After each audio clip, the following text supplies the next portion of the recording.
Yeah, you know, Anthony, it's the first thing drivers should do when they get inside of their vehicle.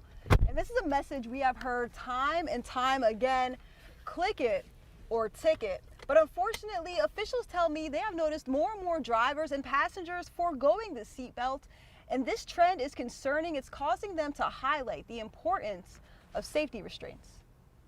This video shows the aftermath after a 19-year-old driver ran off the interstate and struck two light poles. That driver was pronounced dead. The cause of the accident is still under investigation. However, according to the police report, he was not wearing a seatbelt. Just the day before, this video shows another accident on Moncrief Road. Officials say two children were ejected after a car and a truck collided. They were taken to the hospital with serious but non-life-threatening injuries. The Jacksonville Fire and Rescue Department responded to that scene. And we had a wreck where some kids were ejected, and that means those kids were not in a proper safety seat. You know, it's one thing to make a choice for yourself, but to put a kid in that kind of danger, consider that and look at the ramifications of what can happen.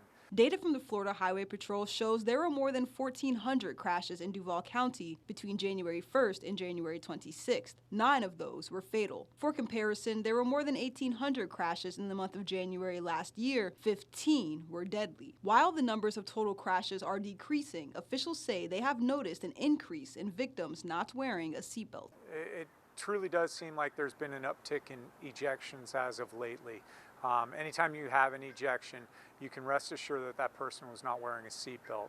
Seatbelts are there for a reason, they're designed the way they are for a reason, and they save lives.